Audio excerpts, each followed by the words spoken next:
ఇప్పుడు జ్ఞాన భూమికలో మన రెండో దాంట్లో జ్ఞాన భూమికలలో శుభేచ్ఛ తర్వాత విచారణ. ఇప్పుడు మనం అనుకున్నదంతా కూడా విచారణని. అయితే బాగా విచారిస్తే మనము ప్రయత్నంలో ఉంటే ఎవరో ఒకరు దొరుకుతారు. ఇప్పుడు మనకు కొడవటూరు గుట్ట ప్రయాణం చేస్తున్నప్పుడు తెలిసినవాడు మనకు దారి తెలియదు, తెలిసినవాడు ఎవరో మామూలు వ్యక్తి, చిన్న పశువుల కాపరి కలిసినా చాలు మనకు ఆ అడ్రస్ ఇక్కడి నుంచి ఎడమ వైపు వెళ్ళమని చెప్తాడు. అంతేకాని మనకిప్పుడు సాక్షాత్తు పరమేశ్వరుడు వచ్చి దారి చూపించాలనుకోవడం కూడా తప్పు కదా మనం అనేది. అంటే ఆ స్థితిలో ఉన్నప్పుడు ఆ కొడవటూరు గుట్టకు వచ్చిన తర్వాత నువ్వు సాధన చేస్తున్నప్పుడు పరమేశ్వరుడు అనుగ్రహం కావాలని తీవ్ర ఇచ్ఛతో పట్టుదలతో సాధన చేయడం, అప్పుడు పరమేశ్వరుడు రావాలనుకోవడం కరెక్ట్. అప్పుడు ఏమైతుందంటే పరమేశ్వరుడు పశువుల కాపరి రూపంలో వస్తాడు, అంతే కదా. అయితే ఇది ఆ సృష్టిలో జరిగే ధర్మం. ఇకపోతే విచారణ తరువాత తనుమానసి అని ఉంది. ఈ తనుమానసి అనేది ఎలా ఉంటుందంటే మార్పు వస్తుంటది. నువ్వు విచారణ చేసిన తర్వాత నీలో ఎలా మార్పు వస్తుంటది అంటే తెలియకుండానే సాత్వికత పెరుగుతుంది మనలో, మన ప్రయత్నంలో. ఎప్పుడైతే నువ్వు సిద్ధ సంకల్పంతో ఉంటావో, కపటము నటన కాకుండా యాక్చువల్గా అంటే యథార్థంగా వాస్తవంగా నీలో నిజంగానే జిజ్ఞాస కలిగి విచారణ జరిగి ఎవరో ఒకరి సజ్జన సాంగత్యం చేస్తున్నప్పుడు ఆ శరీరంలో మార్పులు వస్తాయి. ఏ విధంగా అంటే తెలియకుండానే మన వాళ్ళు కూడా గమనిస్తారు. ఈ మధ్యలో పూర్తిగా మారిపోయాడు, రోజు బొట్టు పెట్టుకుంటున్నాడు, లేదా శాకాహారమే తీసుకుంటున్నాడు అని చెప్తుంటారు మనకి ఇంట్లో వాళ్ళు. అలా మార్పు, ఆ తనుమానసిలో మార్పు అనేది కనిపిస్తుంటది. ఈ మార్పు అయితే ఎంతకాలం ఉంటది, శాశ్వతంగా ఉందా, తాత్కాలికమా అనేది కూడా. ఇప్పుడు ఈ ఆహారాల వల్లనే గుణాలు వస్తాయి, గుణాల వల్లనే ప్రవర్తన ఉంటది. సాత్విక ఆహారం తీసుకుంటే సాత్విక గుణము, సాత్విక ప్రవర్తన ఉంటది. ఇట్లా ఆ తనుమానసి అనే మూడో జ్ఞాన భూమికలో మార్పు అనేది ప్రారంభం అవుతుంది. ప్రారంభం అయిన తర్వాత దాన్ని నువ్వు శాశ్వతంగా పోషించుకుంటూ వెళ్తే నువ్వు ఇంకొక భూమికలోకి వెళ్తావు. అయితే ఇవన్నీ కూడా నిన్నేదో సన్యాసిగా మార్చడానికి కాదు, అంటే నువ్వు ప్రపంచంలో ఒక యోగ్యుడివిగా తయారవ్వడానికి మాత్రమే. ఆధ్యాత్మికం అనగానే అందరిలో ఉన్న ఒక అపప్రథ ఏమిటంటే ఇది కేవలం సన్యాసులు లేదా ఇలాంటి వాళ్ళు యోగులు మొదలైన వాళ్ళకు కానీ మనకెందుకు అన్ని వదులుకున్న వాడికి అనే అపప్రథ ఉంది. వాస్తవానికి 100% అది కానే కాదు.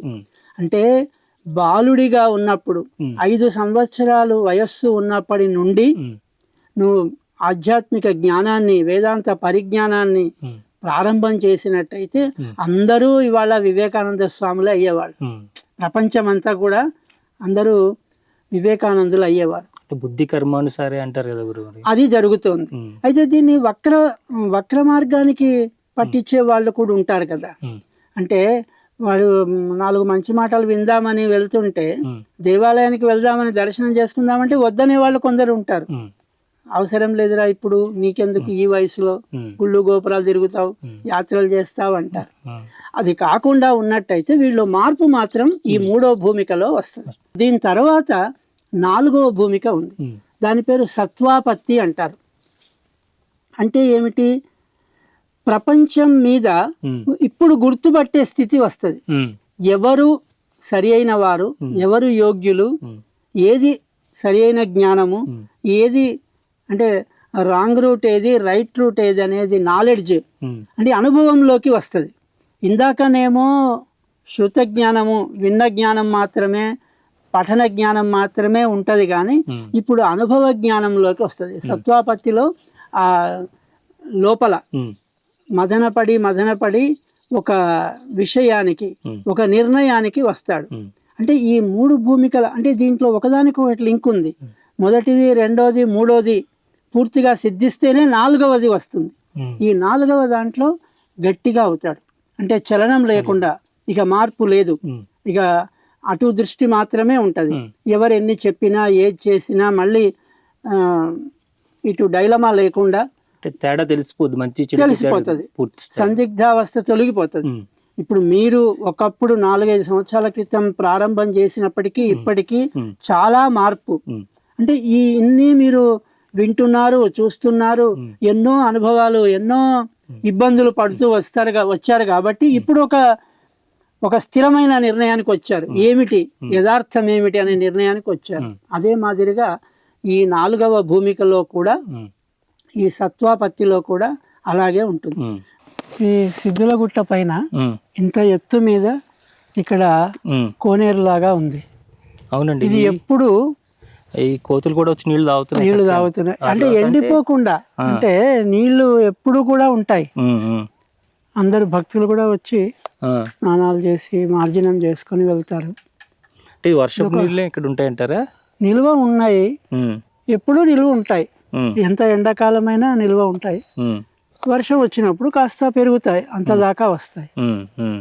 ఇది ఇక్కడి విశేషం ఈ కొండ పైన. అంటే ఈ మండపాలు ఇవన్నీ కూడా అప్పట్లో తయారు చేసినవి, కోనేరు దేవాలయాల్లా చేసుకున్నారు. అప్పుడు చేసినవి. ఉమ్, అక్కడ ఆంజనేయ స్వామి దేవాలయం. ఉమ్, వీళ్ళంతా ఈ రాళ్ళు ఇలా పెడతారట. ఆ, వాళ్ళ కోరికలు వచ్చిన భక్తుల యొక్క ఉమ్, సంకల్పాలు, కోరికలు ఉమ్, ఇట్లా పెట్టి వెళ్తారని అంటారు ఉమ్, ఉమ్, ఇక్కడికి వచ్చిన భక్తులు. ఉమ్. అంటే ఈ పూర్వం నుంచి ఉందంటారా, ఈ మధ్యన అలవాటు చేశారంటారా?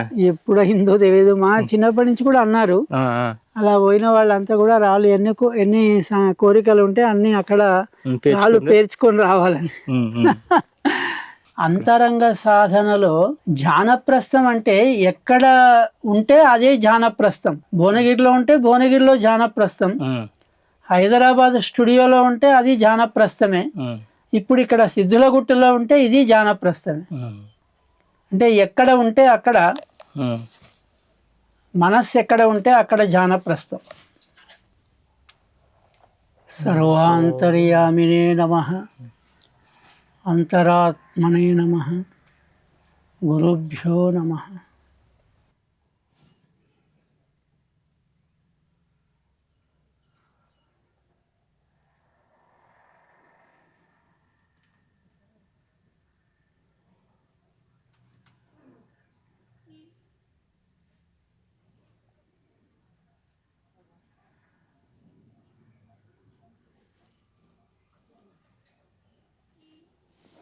సర్వాంతర్యామినే నమః, అంతరాత్మనే నమః, గురుభ్యో నమః.